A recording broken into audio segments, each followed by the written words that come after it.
This is the OBDII scan tool. It basically just plugs into your car and it's going to let you know why the service engine light soon is on. You want to be sure that your car is off, completely off, and then you can plug the tool in. You're going to look for some kind of wire harness that looks just like that. That may be behind a cover, it may not. You're going to take your scan tool here, it's going to have an end. We'll just line it up, plug it right into that port. So I've got it plugged in. And all your scanners are pretty much the same.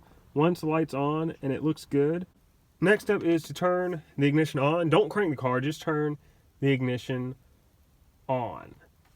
And for this one, and I'm sure most of them are the same, just hit enter. And look, that means I can't remember what DTC means in this, but basically means you got a code. I've got one code, which makes sense. My check engine light did come on. So from here, one is, it's probably a diagnostic something code. I don't know. You're going to hit enter. I'd like to know what it is. Fault 1, yes. Pending, I forget what that means too, but fault 1 means I've got a code. I want to know what that code is. I'm going to hit scroll.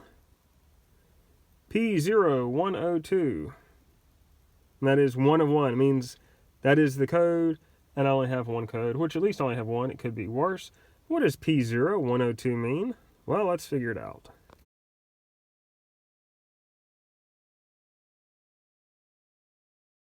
So my little scan tool has a book that lists all the codes, and P0102 is the MAF A circuit low input. MAF is mass airflow sensor.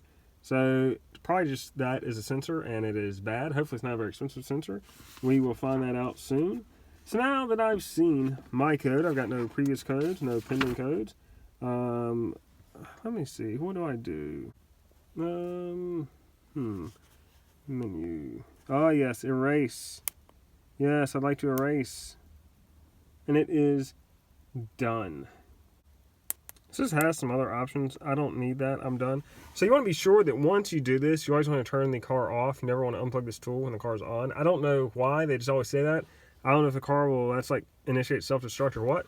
But I will turn the key off.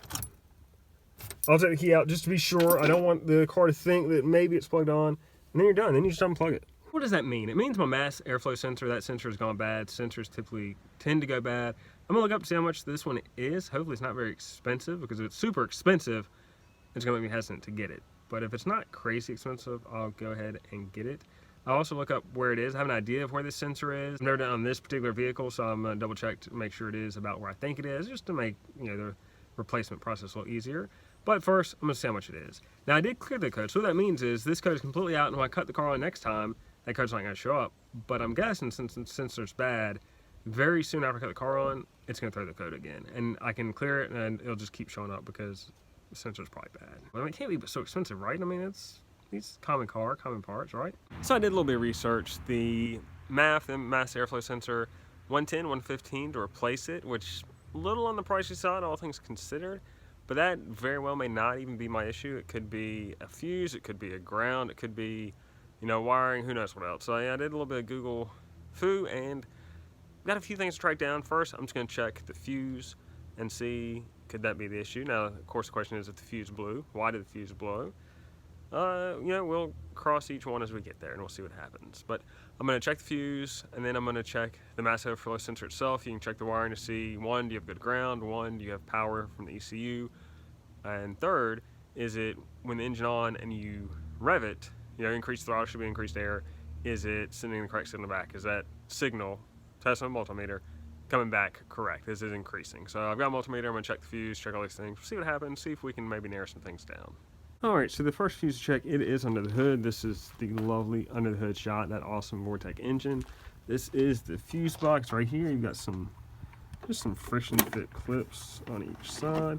Pull it out, and this is gonna tell you all your fuses. It is very simple. Let's see if we can get some glare off of that. And the fuse I need is this one right here. It is the 12 amp engine 1 fuse. The engine 1 fuse. So we're gonna pull it. I'm gonna check on the multimeter. That is the engine 1 fuse. You can tell it looks good. Looks can be deceiving. I don't think it will be in this case. This is the multimeter. I'm gonna set it to an ohms or resistance setting. Honestly, I don't remember which all these mean. I know usually the volts you want to set it higher because you don't want to go higher resistance, but I'm going to go like resistance 10, and I'm just going to touch the leads to the fuse. Now I can't hold the phone and do that at the same time, but I'll let you know the results after. So I checked continuity, and the needle, it went all the way in this range. As long as the needle moves, that means it is continuity, whereas if the fuse is blown, if it was broken, it would not be continuity. So the fuse is good, so it's on to check the wiring for the MAF itself. I will probably check, the power on each side of the fuse just to, make sure about that. Always something to check, but I don't have to replace this MAF. It's not going to actually fix the problem. So what was the outcome? Well, I did put the multimeter on the mass airflow sensor, just check the wiring, make sure the voltage was reading how it should read. Everything checked out. Now, it was extremely cold when my truck threw the code. I wondered, expansion, contraction, could that be part of it? Could just be a bad connection. Also checked the ground on the block, just checking everything. Nothing seemed awry other than the check engine light. And so I reset the code. It came back, I think a week later, still very cold. Reset it again because I didn't want to spend $115. And nothing has happened since then. No codes, no nothing. The truck never ran poorly. If it ran poorly, I think for sure it's the MAF. It ran fine before, after, during, all the time. So I've done nothing. I did check some things, and I guess education's valuable. Learning is half the battle or something like that. But it's doing nothing worked out in this case. Doesn't always, did this time.